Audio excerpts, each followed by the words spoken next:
Hello, and welcome to Broadcast Astrology, Insight for Humans.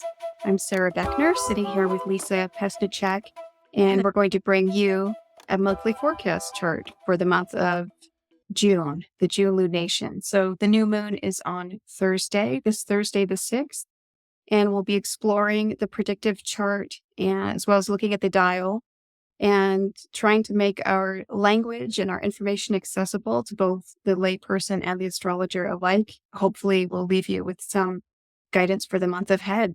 So, you want to dive in, Lisa, and pull up the chart, and let's take Yeah, a look. absolutely. And I just wanted to give everybody a frame of reference for the time frame that we're looking at, which is June 6th to July 5th, which is what the time frame that this chart is speaking to. This Gemini new moon up until the next new moon, which will be July 5th. Okay, so let me bring We cast these charts, just to clarify, we cast these charts for Washington, D.C., for the nation. And so we'll be looking at a macrocosmic perspective, looking at the politics and the state of the nation, as well as trying to bring that down to a personalized level and how this might express and show up in our lives. Yes, definitely working towards the wider view and then bringing it into the personal view. All right. I guess one of the first places that I wanted to look at is on the more positive note, there's this new moon that it's the moon and the sun coming together, and that they do that once a month, as we know. A moon is a month, and it conjuncts the fixed star regal. And regal signifies artistic ability, honors, riches, happiness. It's a very fortunate star to be connected with. So that in the combination of where this new moon is situated it's very positive, it's optimistic, it's looking forward into the future and feeling as though there's a lot of benefit and blessings beneath the feet of this new moon that we're looking at. On its face and just looking at this, it's quite nice and it's bringing in optimism, and especially probably after the month that we just had, which was very active and a lot of moving things around more physically because we were in the sign of Taurus and Uranus was very involved. That now we're coming into more of the cerebral planning phases of it and looking forward into the future as possibly as a response of some of the changes that we were initiated into last month and able to start the planning process. What does that look like? Who are we talking to? What communities are we working with? And what's the wider view that we're all coming together around? So that's my first thoughts about that. Sara, do you want to take the next step into this chart? Yeah, I think one of the things you and I both initially noticed, Lisa, is that we have Neptune at the top of the chart in the anaretic degree. And so I just want to quickly recap for the layperson that Neptune in astrology is really that archetypal energy of it's what connects us to the universal. It's that sort of boundaryless aspect of self. And it's a very sensitized planet. And here we see it in a place of sort of stress and duress. And this really, some of the potentials in terms of the challenges and shadow that can show up is really a lack of clarity, confusion, forced surrender, dissolution. And so there's a piece of this whole month, I think, where the waters are really murky. We just don't have a lot of clarity. And as you were saying, Lisa, we already know that this month is tied in with communication, connection, news, and information. And so you generally don't want that whole intellectual facility clouded by Neptune. Um, and I want to say, just because it's there, that hopefully we can access some of the positive potentials of that, which is being able to envision into that which we want, the capacity for healing. And I hope that in this chart, it indicates that some of the challenges that come up, as we'll be speaking about shortly, in terms of what's happening with the people, with women, with leadership, I hope that this Neptune can bring some capacity for compassion and sympathetic understanding and potentially whatever is being unearthed right now, that it's for the purpose of ultimately healing some of what's going on within our country. Absolutely. And I, first of all, this Neptune is very strong for just a couple of astrological details. It's at the anaretic degree. It's stationing. It will station retrograde. I believe it's July 2nd. It's an outer planet, so it's moving. It's very potent, and it's only 14 minutes from the Aries point. So what this means for everybody is that as in the world at large, the overall ether of this month, as well as just even going into next month as well. But what this chart is telling us is that we are in a very Neptunian place. And the trick with Neptune is that it can give us a sense of clairvoyance, it can give us a sense of clear sight, but it can also be very cloudy and foggy and misleading. And the problem with Neptune is that you don't know where you are. You might feel like you have clear sight, but you're actually being misled. Or you may be feeling like you're being misled, but you actually do have a clear vision of what's happening. And that's the real trick with Neptune. There's, of course, a lot of advice and that sort of thing. But I think just understanding the dynamic in itself can just help people to orient themselves to, if they're feeling confused, if they're feeling overly fanatical about their positions on things, that this is just the nature of the ethos that we're swimming in right now, is this very Neptunian place of, where am I? What does this physical world actually mean? And what's an illusion and what's not? It can feel like funhouse mirrors to some degree. Yeah.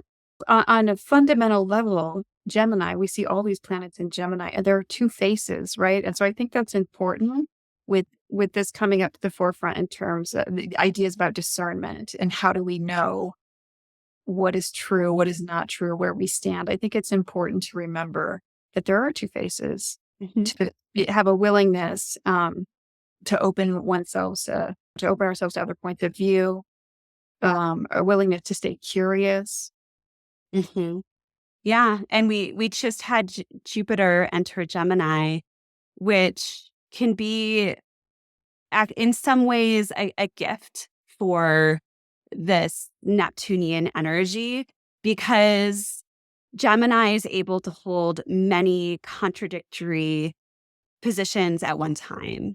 And that's the gift of Gemini, and Jupiter being in that sign. And just the emphasis in this chart is saying that there's a whole bunch of different perspectives that are coming to the table. And it's very multifaceted. And uh, that's the positive part of it. The negative part is the potential of getting lost in all of these details. So there's the potential of a lot of activity, as well as the potential of not having good discernment, like you said, and losing yourself in the chaos of it all. And overwhelm. I think we were talking about that earlier, Lisa. It's just with Right. all of that information and with so much mutability in the chart that there's some real vulnerability this month, just in terms of complete overwhelm. Yeah, But to ground is really important, I think, in this chart. there's a lot coming in really fast for sure. And we don't have any Earth in this chart except for Uranus, which isn't helpful. Which is not stable to begin Yeah, with. So exactly. Exactly. it's going to demand a lot of flexibility and adaptability this month. Yeah, for sure. So find ways to ground and to get a clear view of what your perspectives are, and don't get pulled into all of the chatter. I see the potential for a lot of chatter, a lot of verbal exchanges that may or may not be grounded in reality. Mhm. And then do you want to move to the next part? Yeah, I was just thinking a lot of what we're describing is a state of mind, is like is the theoretical action of here, how we're thinking and stuff. But the chart speaks, like if we're trying to bring it more into concrete terms, we do see finances implicated in the chart this year in a way, both on the large scale, and it might be something that we want to consider in our personal lives as well. It's definitely being highlighted, this tension between what's happening within our environment around real estate and what we're trying to achieve, our hopes and aims. And so there's a little caution, I guess I would say, in this chart, looking at the financial picture both in our personal lives and the economy. Yeah, absolutely. There is, on many different levels, a financial focus suggesting that we as a people at this time are noticing that different changes in our finances. It does look like there could be potentially challenges around those finances, but also there's another side that really looks like we might feel quite optimistic about it. Like you were saying, Sarah, just not being careful of overspending and feeling overly optimistic. Um, just because in like the Aries ingress chart, I believe there was some warning around the financial environment. So just being mindful of that. And then also, on top of that, we see a real emphasis on the state of our government, the state of those in charge in our government, possibly being in a challenging state where they have to deal with, where they're very strong, but not really able to, there's hiccups around the way that they're expressing their power. And there's the potential for pain and injury behind how they're acting. It looks like they're acting from a place like desperation to some degree, and the potential for power struggle as well, specifically with other countries. Yeah.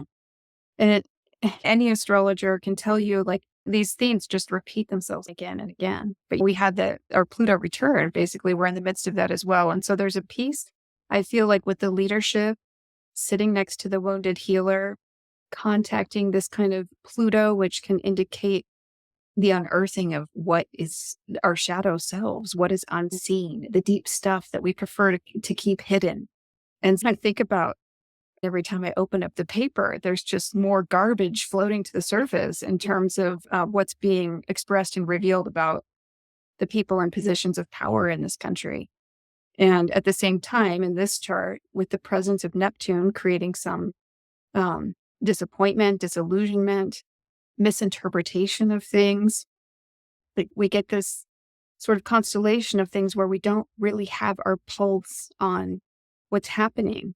And I think part of that is the people in power really are a minority of people that are misrepresenting themselves as if they are representing all of us, the whole. And actually, the extremism in the parties is really just a minority of people within those parties pushing things to more radical places, which this whole Jupiter Uranus conjunction this year, it makes me think about the radicalization that things are taken to that.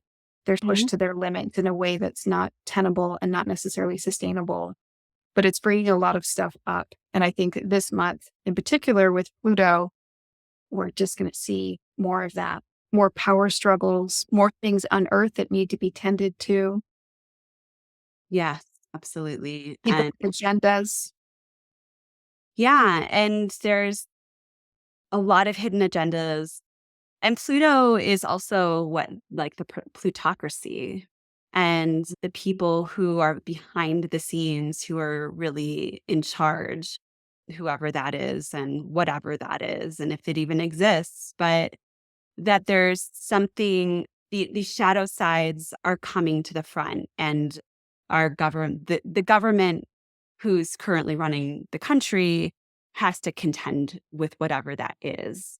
And this is something that this Mars Pluto square, outside of what we're looking at, the way that we're looking at it here, that's going to materialize in the middle of this month, in the middle of June.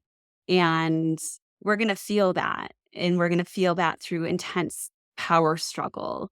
And that's what we're looking at here is, and for the common people, we might find that we're caught in the dynamics of this power struggle that's happening in our country. This can also signify violence and Mars, Pluto, and especially with that after the separation that Mars is making with that Chiron, is that there's immense, really like traumatizing levels of violence, which I think the way that this is set up could just be a reflection as well of what's happening overseas and a continuation of what we're seeing in Gaza and how our country and our government and our people are all responding to it.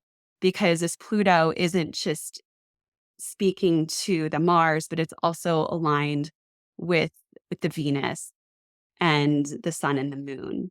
So through sesqui square, which is another hard aspect. This Pluto is very vocal in this chart, suggesting that it's not just the government, but it's the people, it's women as well. A very strong story about women in this chart too, through this Pluto. I don't know if you want to speak to that at all. The women show up again and again. Wasn't it fortunately, women showed up quite strong in the Aries ingress chart, but in the midst of turbulence. And I think we're noticing an erosion of rights, and it's coming on fast and furious, and it's very slippery. It's very Neptunian in its own right. We're like, oh, we're actually going backwards. We're losing privileges we had. We're losing. And so I definitely think that's coming up because when you talk about the violence, when I look at this chart, a lot of that is happening on the level of how we think and the intellectual struggles and the debate. I don't think this is like on the ground violence this month, Yeah, but I no. think it's the clashing of word and the clashing. And you think about all of the protesting that's going on, like you mentioned, Gaza, Lisa, and I think we're really seeing these ideological debates continue. As well as like trauma that's not necessarily happening on the ground, but trauma that's being brought up. Yes. Being brought to the surface that we're dealing with through our words, through our community, through the groups through social media, through all of these different ways that people come together to speak, to share ideas, to create movements. Uh, the trauma is the underlying issue beneath it. And I think that it's multivalent where it's both exposing some of the Pluto return for the United States, which is bringing up a lot of issues around racism and ways that women have been very marginalized, and so many other people in our country have been marginalized, and that's being brought forward. And the systems that are in place in order to ensure that these people are marginalized or completely repressed is being exposed, and people are gathering together and using their voices in order to say no more. And I don't know how it's going to play out, but it does definitely looks like it's a very big theme for this year or for this month. And you see it with the square from Saturn, Saturn Yeah. squaring the new moon. And so I think about that, like hearing you talk about the institutions, like all of that occurring in the institutions, the oppression of the minorities and all of that. But also Saturn gives us an opportunity. It's karmic law, it's material world, it's forward thinking and planning, and it's the opportunity to do the work. And so some of the tension we're feeling could use that to lift our voices Mhm. for our own small actions to make steps towards participating in these systems that are broken right now and in the middle of major upheaval and intensity and metamorphosis. These are all like Pluto keywords. Yeah. Yes. Yeah.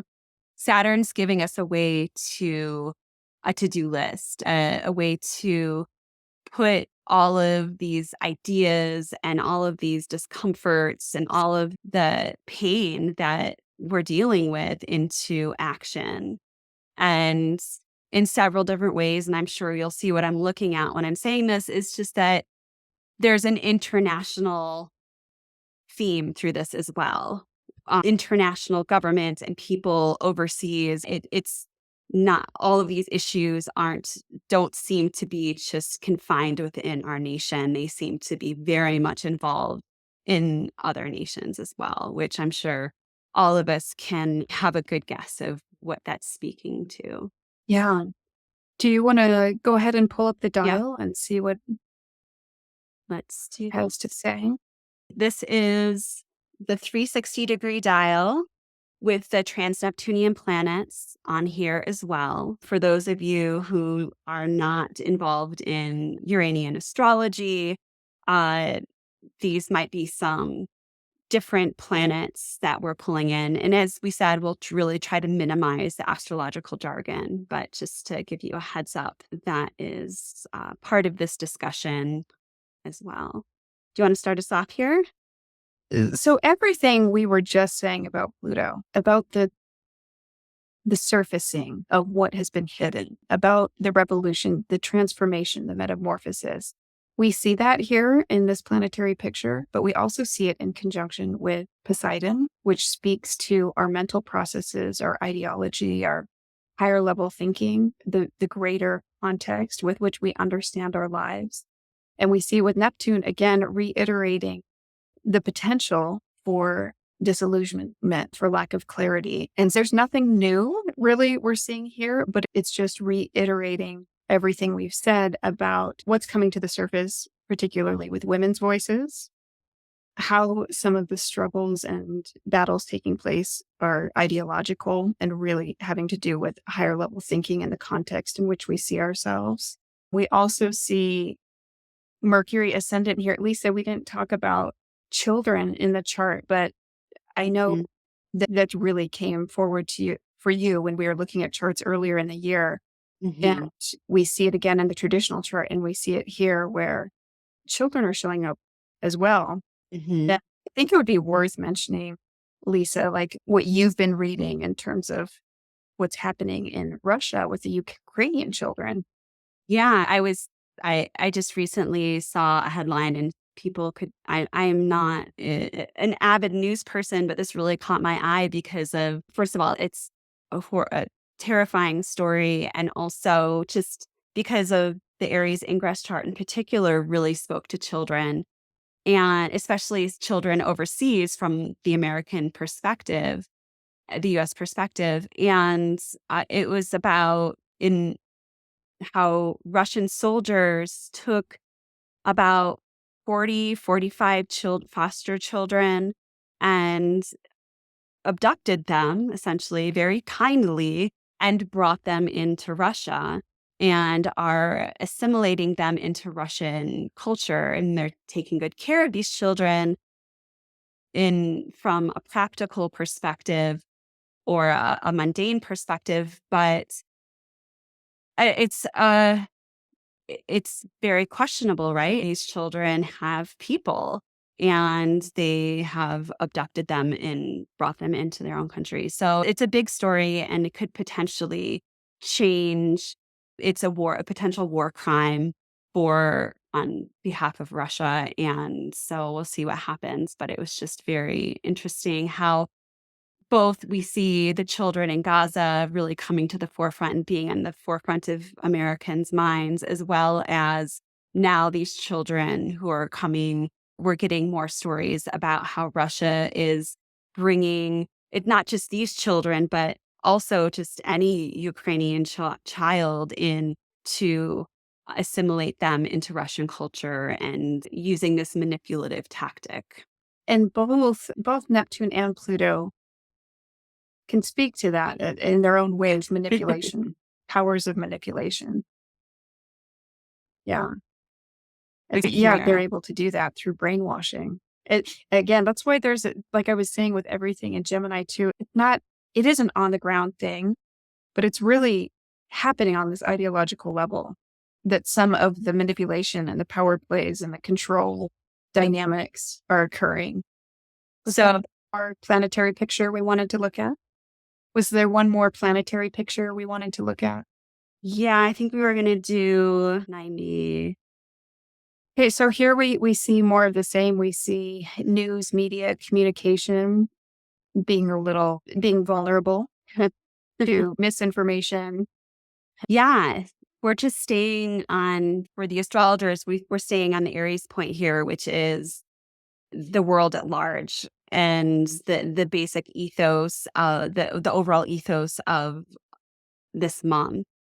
And I think this is a really interesting reiteration of the Gemini influence that we saw in the traditional chart, which is just a lot of information, and as well as the leadership potentially being misleading, and the leadership having powerful messages that we're being presented with, but that there's some level of of just being misled, where Neptune's very involved here. What the leadership is telling us, we don't know that we can really trust.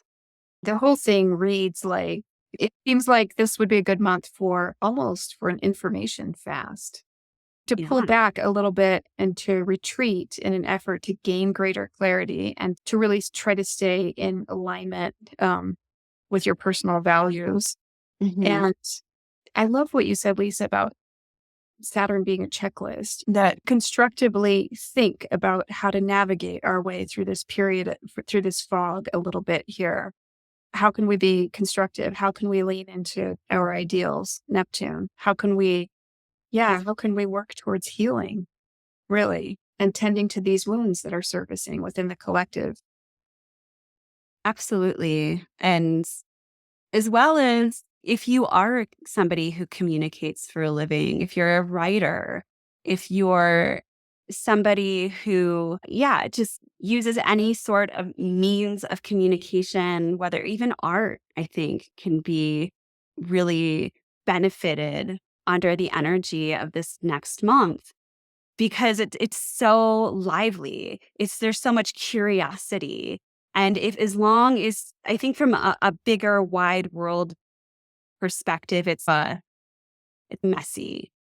But if we can bring it into our own world and use this Neptune influence as compassion and imagination and connecting with people and ourselves and our work a more compassionate and creative way, and finding new perspectives. There's a lot of just very active, fun, stimulating energy this month.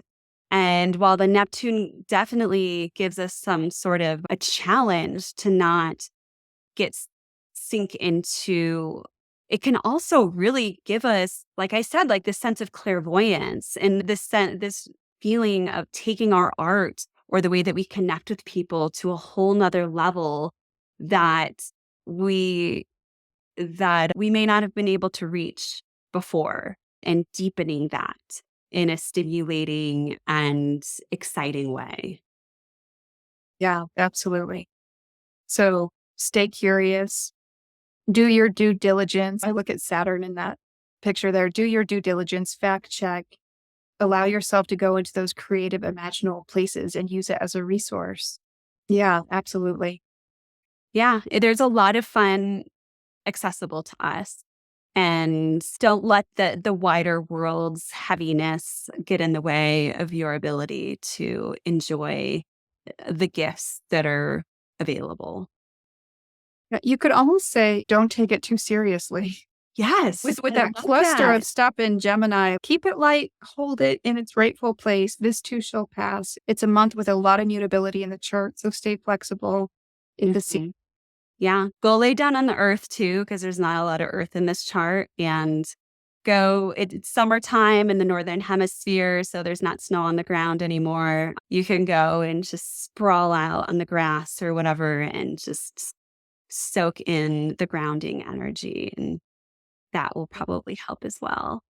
We have some more exciting stuff on the way. We do have some cold chart readings that we're queuing up. So if you guys have submitted your charts and we haven't gotten back to you yet, we are working on that. Both Sarah and I have kids and we are in the midst of summer break. So bear with us as we work to give this podcast more, figure out what its actual form is. And as we add in some of the things that we've been envisioning to manifest. And let us know what you want. Let us know what you want, ask questions. And yeah, we will look forward to seeing you next time at Broadcast Astrology Insight for Humans. Have a Yes. wonderful June. Bye, everybody. See you next month.